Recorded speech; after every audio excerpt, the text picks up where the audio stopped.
IPL mega వేలంలో ఆ యువ ఆటగాడికి కనీసం ₹1,00,00,000 కూడా రావని ఫ్రెండ్స్ ఎగతాళి చేశాడు.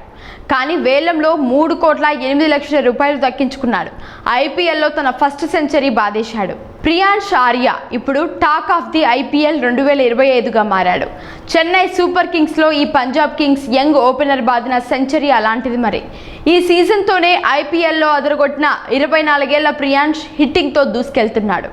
ఐపీఎల్లో తన ఫస్ట్ 100 అందుకున్న అతను సిఎస్కేపై 4 4లు 9 సిక్సర్లతో విరుచుకుపడ్డాడు. అయితే ఐపీఎల్ మెగా వేలంలో ప్రియాంష్కు ₹1,00,00,000 కూడా రావని ఫ్రెండ్స్ ఎగతాళి చేయడం గమనార్హం.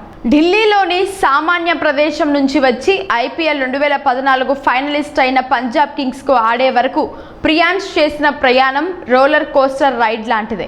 ఢిల్లీ ప్రీమియర్ లీగ్లో ఒకే ఓవర్లో 6 సిక్సర్లు ఓవర్ నైట్ స్టార్డమ్ను తెచ్చిపెట్టాయి. 2023 సయ్యద్ ముస్తాక్ అలీ ట్రోఫీలో ప్రియాంష్ 166.91 స్ట్రైక్ రేట్తో 222 పరుగులు చేశాడు.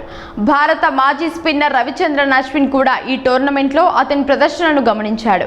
వేలానికి ముందు ప్రియాంష్పై ఓ లుక్ వేయాలని ఫ్రాంచైజీలను కోరాడు. చివరకు పంజాబ్ కింగ్స్ అతన్ని దక్కించుకుంది. ఢిల్లీ క్రికెట్లో రాణించడం అంత సులువు కాదనే విషయం అందరికీ తెలిసిందే. కానీ ప్రియాంష్ ఆర్యకు కోచ్ సంజయ్ భరద్వాజ్ అండగా నిలిచాడు.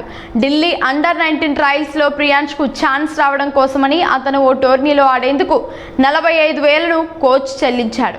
అండర్-19 సెలెక్షన్ ప్రాసెస్లో ప్రియాంష్ లేడు. ఓ టోర్నీలో అతను మ్యాచ్ ఆఫ్ ది సిరీస్గా నిలిస్తే అండర్-19 సెలెక్టర్ గురుశరణ్ సింగ్ను రిక్వెస్ట్ చేయాలని అనుకున్నా. ప్లేయర్ ఆఫ్ ది సిరీస్ అవుతాడనే నమ్మకంతో ప్రియాంష్ టోర్నమెంట్లో ఆడాలని కోరుకున్నా.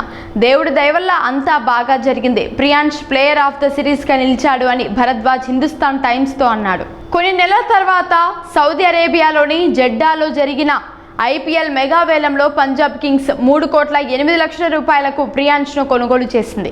ఈ మొత్తం ప్రియాంష్ బేస్ ప్రైజ్ ₹30,00,000 కంటే చాలా ఎక్కువ.